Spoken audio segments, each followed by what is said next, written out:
So it's my pleasure to turn over the rest of the morning program to your host, Neil Patrick Harris, and three fabulous authors.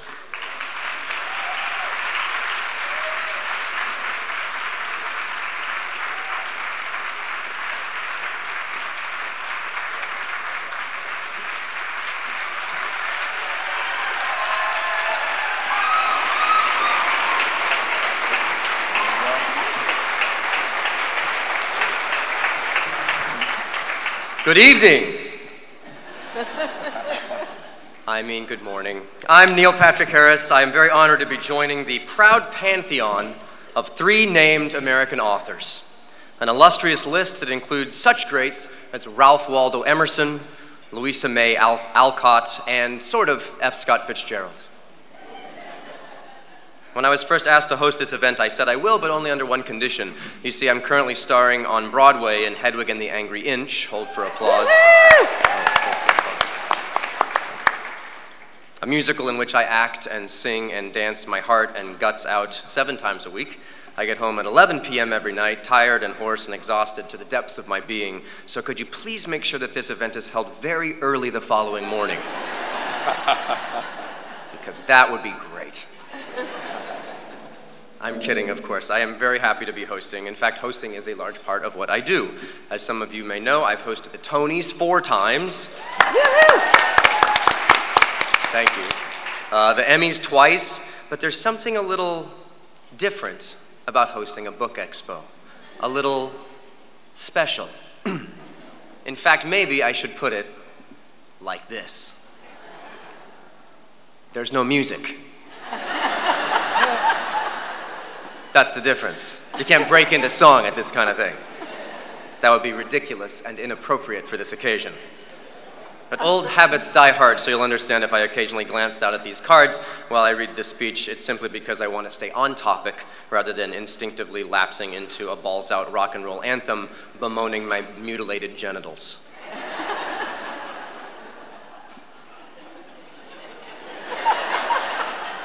In a few minutes, I will be introducing the 3 authors who will be speaking this morning: Angelica Houston, Tavis Smiley, and Lisa Scottolini, all of whom have written wonderful books, and all of whom I can't help but notice have only 2 names. Sadly, I feel a little out of place. Let me try this again. In a few minutes, I will be introducing the 3 authors who will be speaking this morning: Angelica Patrick Houston, Tavis Patrick Smiley, and Lisa Patrick Scottolini.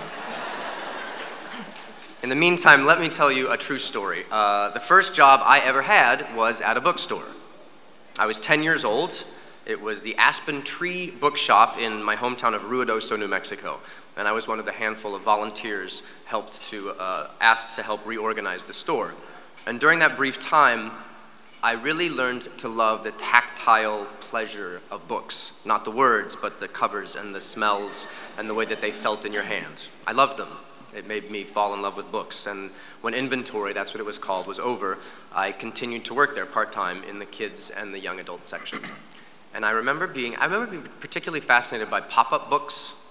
I love the idea that books can have 3 dimensions and that it could come to life like that. Still do. Robert Sabuda, love what he can do. I've been fascinated by the techniques with which audiences, be they readers or theater goers or TV viewers or patrons at a magic show, can be drawn in and captivated. And I love learning those techniques and applying them. And in that spirit, when I was approached about writing an autobiography, I knew I wanted it to have that kind of magical quality. I wanted there to be something unique about it that drew readers in. So I gave it a lot of thought, and in a flash of insight, I remembered another kind of book I was fond of in my youth, the Choose Your Own Adventure book. Remember those? They're thin, illustrated, written in the second person. Had a lot of small chapters that revolved around adventures, like in places like outer space and the high seas or ancient Egypt. And every page or 2 you'd be presented with a choice. If you wish to battle the Martians, evil plan to conquer the Earth, go to page 94. If you'd rather join Lord Zoltron in his anti-gravity rocket greenhouse, go to page 106. And you'd navigate your own way around the book until you arrived at the end. The often tragic, self-inflicted end. So I thought, what if, instead of telling people my story, they lived it themselves? What if you, the reader, were Neil Patrick Harris? And what if you had choices not just about what happens to me, but what aspects of my life you wanted to read about? After all, I continued thinking, people think of me in a lot of different ways. They might be interested in different things. Some people might want to hear about my theater career. Some people might want to hear about how I met your mother, or my childhood, my love of magic, or the gay thing. I bet a lot of people want to read about the gay thing. I chuckled ruefully to myself.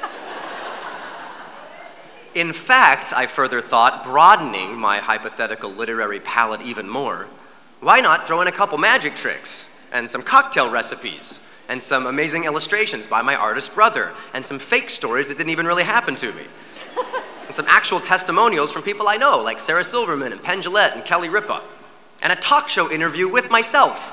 And I'll cap it all off with an honest-to-God closing number. 48 hours later, the Neil Patrick Harris Choose Your Own Autobiography had been written. In this book, you will be born to Ron and Sheila Harris. You will grow up in Ruidoso. You will be cast as a teenage Dr. Genius person.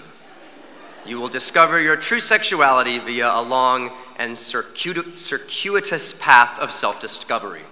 You will host the Tonys and watch Bret Michaels of Poison get whacked upside the head by a descending backdrop he would have known was descending if he'd bothered to attend a single rehearsal. You will become close friends with Elton John, Sir Elton John, who you will find, like, amazing.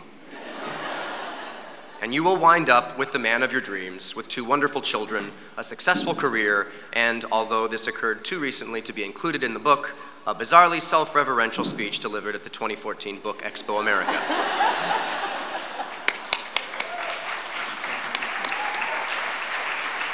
Anyway, that's my pitch for the Choose Your Own Autobiography of Neil Patrick Harris. It's coming to fine bookstores everywhere come October, and then, God willing, Costco.